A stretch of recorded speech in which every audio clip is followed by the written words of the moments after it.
Bonjour à toutes et à tous, j'espère que vous allez bien et je vous prends aujourd'hui en vidéo sans langue de bois sur un sujet très sérieux. Je suis en train de le noter comme ça c'est fait, un sujet relativement sérieux. Je savais pas trop, je voulais l'aborder mais je savais pas trop comment l'aborder, sous quel angle l'aborder.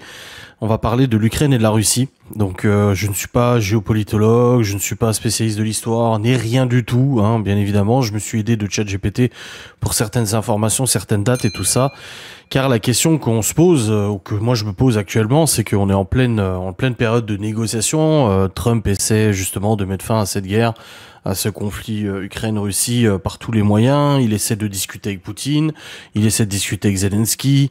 Ça parle de compromis, ça parle de machin. Alors moi je pense que déjà derrière tout ça, il y a beaucoup d'enjeux, beaucoup de négociations dont on ignore la nature, des négociations de territoire, des négociations de ressources, des négociations de remboursement aussi de tout ce qui était donné à l'Ukraine, prêté à l'Ukraine en termes de matériel, en termes d'argent, etc., qui n'ont pas toujours été employés de la bonne manière. D'ailleurs, ça a été pointé du doigt à de nombreuses reprises. Voilà, l'argent qui partait en Ukraine, malheureusement, il y en a beaucoup, une bonne partie qui partait au marché noir ou pour enrichir certains politiques et tout ça. Mais ça, c'est pas le sujet de la vidéo. Là, le sujet de la vidéo aujourd'hui, c'est de se poser une seule question et simple question. C'est la question que moi je me pose. Aujourd'hui, admettons, imaginons, Poutine rencontre Zelensky et ils arrivent à un accord. Quelle serait la nature de cet accord ? Aujourd'hui, on est dans une situation où la Russie a gagné beaucoup de terrain en Ukraine. Et encore une fois, hein, quand je fais cette vidéo, je donne ni raison à l'un ni raison à l'autre. Moi, je suis totalement objectif et je suis pas du tout pour l'un ou pour l'autre ou quoi que ce soit. Je pose juste des questions. Aujourd'hui, la Russie a trouvé nécessaire de faire cette opération spéciale en Ukraine pour défendre ses intérêts, pour se protéger, etc. L'Ukraine a été soutenue par la communauté internationale, grande majorité, l'ont soutenue, lui ont fourni du matériel, de l'armement, etc. Ce qui a permis à l'Ukraine, faut le reconnaître, d'avoir tenu tête à la Russie, militairement parlant, au niveau des conflits qu'il y a eu sur le territoire ukrainien.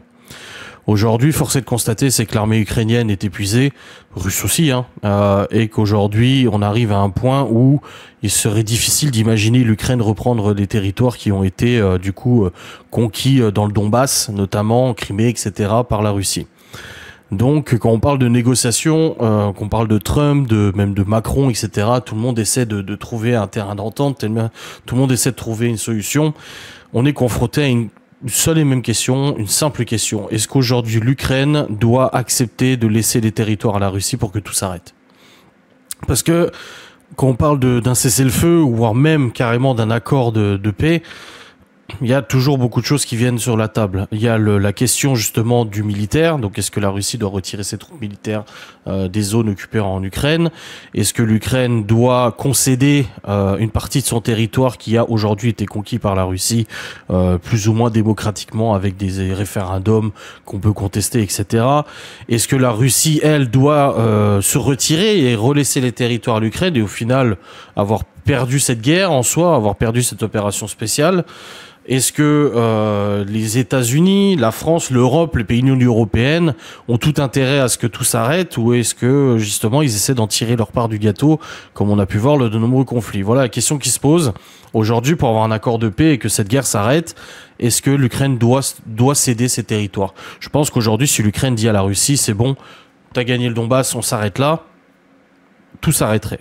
Mais est-ce que ça ne serait pas que reporter une future conquête de la Russie envers l'Ukraine ? Je ne sais pas. Honnêtement, comme je vous l'ai dit, je suis pas politologue. Et cette vidéo est très difficile pour moi à faire parce que je n'ai pas envie qu'on m'associe ou déjà qu'on m'associe à un camp à un autre. Et j'ai pas envie qu'on me prête des intentions de conseils ou de spécialité alors que c'est absolument pas mon domaine. Donc j'ai demandé justement à ChatGPT de me faire une petite liste. L'argument pour la cession justement des territoires, c'est l'effet accompli militaire. Si la Russie maintient les positions, ce qui est le cas, il est très difficile à l'Ukraine de reconquérir sans perte colossale. Là aujourd'hui, l'armée ukrainienne est à bout. La stabilité potentielle, céder les territoires à la Russie pourrait théoriquement mettre fin à une guerre longue, éviter l'enlisement et la destruction totale du pays. La reconnaissance d'une réalité historique, la Crimée en particulier, est souvent vue comme perdue dans l'imaginaire russe et difficilement récupérable. Et les intérêts stratégiques russes, pour Moscou, garder un accès sécurisé à la mer Noire et un tampon au Donbass est vital, donc difficile de lui faire lâcher.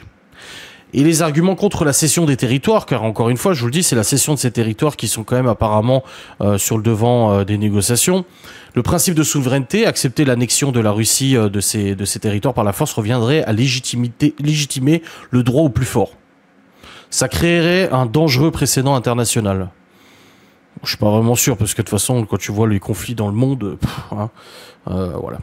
L'identité nationale, l'Ukraine a renforcé sa cohésion et son identité face à l'invasion. Céder serait perçu comme une trahison des sacrifices déjà consentis. De toute façon, le perdant, de toute façon, il perd toujours.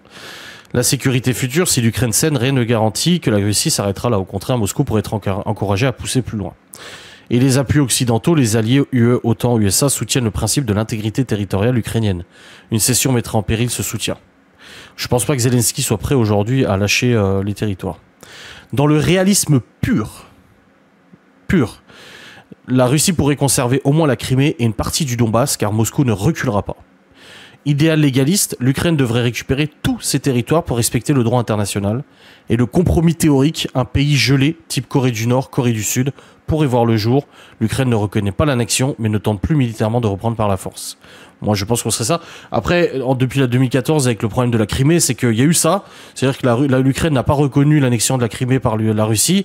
Mais depuis 2014, l'Ukraine, militairement, elle bombardait la gueule, justement, des gens en Crimée, de nombreuses fois. C'est ce qui a poussé aussi un petit peu Poutine à mettre en place cette opération spéciale. Historiquement, Moscou a des arguments, surtout pour la Crimée, et beaucoup moins pour le reste. Géopolitiquement, céder pourrait stabiliser, mais au prix de la souveraineté et de la sécurité ukrainienne à long terme. Donc, dans une logique réaliste, la Crimée pourrait rester russe de facto, mais céder officiellement l'ensemble des territoires occupés affaiblirait durablement l'Ukraine et poserait des précédents dangereux. Moi, j'ai demandé, est-ce qu'il y a eu d'autres cas similaires sur les 30 dernières années, comme on a vu avec la Corée du Sud, Corée du Nord. Donc, on a la Crimée, on a l'Abkhazie et l'Ossétie du Sud, la Géorgie en 2008. Moscou reconnaît leur indépendance après la guerre. Très faible reconnaissance internationale. On a eu la Transnistrie, entité non reconnue soutenue par la Russie. Environ 1500 militaires russes de maintien de la paix. Depuis 30 ans, c'est pas réglé. On a le Kosovo, indépendance reconnue par plus de 110 États. Estimant que la déclaration n'a pas violé le droit international, reconnaissance continue encore en 2025. La reprise par l'État souverain, fin d'un gel, comme en Haut-Karabakh, après la guerre de 2020 et l'offensive de 2023, l'entité séparatiste annonce sa dissolution. On a le Soudan du Sud, aussi, et les annexions par la force obtiennent peu de reconnaissance et restent contestées. Les entités de facto survivent si un par un militaire les soutient. Transnistrie, Abkhazie, Ossétie, etc. Ceci peut être aussi la reconquête quand l'équilibre militaire change. Et les sorties propres passent par accord plus référendum supervisé. Aujourd'hui, un référendum, ce serait compliqué de toute façon. Donc les cas comparables hors Europe ex-URSS, on a le Cachemire avec l'Inde, le Pakistan et la Chine, on a Palestine, Israël, bien évidemment. Ça ressemble quand même pas mal, alors pas au niveau historique, mais au niveau militaire, ça ressemble quand même beaucoup. On a le Sahara occidental, les îles Spratly et Paracel, la Papouasie, Mayotte, Timor-Leste et les annexions unilatérales Israël à Jérusalem-Est, rarement reconnues mais peuvent durer de facto des décennies. Les disputes territoriales anciennes et les forces militaires créées de faits accomplis, mais la l'égalité internationale reste en faveur du statu quo. Seules les indépendances encadrées par l'ONU ont été acceptées sans contestation durable. Donc c'est très compliqué aujourd'hui, il m'a fait une petite carte mais la carte n'a rien à voir, donc c'est très compliqué aujourd'hui de dire il faudrait que ça se passe comme ça. Bien sûr que tu te mets du côté des Ukrainiens, c'est hors de question d'accepter de lâcher des territoires parce que ces territoires étaient ukrainiens à la base.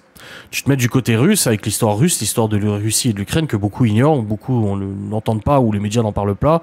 Les Russes se disent non, c'est à nous le territoire. En plus, on était menacés par l'OTAN, par les bases militaires, etc., etc. Trump a dit récemment que s'il avait été au pouvoir sous Biden, Poutine n'aurait jamais intenté une opération spéciale ou quoi que ce soit. On peut constater quand même que les démocrates, notamment Joe Biden, etc., sont quand même des va-t-en-guerre assez importants. Obama aussi, beaucoup disent que voilà, Trump c'est celui qui veut la guerre et le chaos dans le monde. Écoutez, moi j'ai appris en fait que quand les médias te disent que ça va être le chaos, il faut mesurer les propos. C'est comme aujourd'hui avec l'histoire de Bayrou, la dissolution. J'en ferai une vidéo sur Langue de Bois. On nous dit que ça va être le chaos en France si Bayrou, sans motion de censure, elle tombe, etc. Ils nous ont déjà dit ça il y a 6 mois, ils nous ont déjà dit ça à la dissolution de l'Assemblée nationale, ils nous ont dit ça à chaque fois on essaie de faire peur aux gens. Donc moi je me dis quand on essaie de nous faire peur avec des grands mots, des grandes paroles, méfiance. Donc aujourd'hui, Trump essaie de rétablir tout ça. Je pense que voilà, il essaie pour son image et pour son ego, plus que pour sa réelle volonté qu'il y ait de la paix dans le monde, parce que les pays certains pays ne se sont jamais aussi bien portés industriellement et financièrement que quand il y a eu les guerres et les conflits, parce que ça permet de passer beaucoup de choses. Mais voilà. Donc aujourd'hui, voilà la question que je voulais poser en cette vidéo. Est-ce que la Russie, est-ce que l'Ukraine doit céder? Est-ce que la Russie a eu raison? Je ne sais pas. Encore une fois, on n'est pas là pour dire ça, mais en gros, pour terminer ça, est-ce que finalement l'Ukraine ne doit pas céder ses territoires à la Russie? On n'en parle plus et ciao, bonsoir. Moi, personnellement, je pense que ça va terminer comme la Corée du Sud et la Corée du Nord. C'est qu'en fait, il va pas y avoir de reconnaissance officielle. La Russie va arrêter d'aller plus loin dans ses territoires. L'Ukraine va arrêter d'investir et d'essayer de récupérer les territoires militairement. Il y a peut-être des milices qui vont se former, des petites choses comme ça. Et puis, on va s'arrêter là. Et au final, il y aura jamais de reconnaissance officielle ou quoi que ce soit. Voilà un petit peu ce que j'en pense de ce conflit. J'espère en tout cas que cette vidéo très sérieuse, très posée sur ce sujet vous aura fait plaisir. N'hésitez pas à réagir en commentaire. Des bisous. Salut.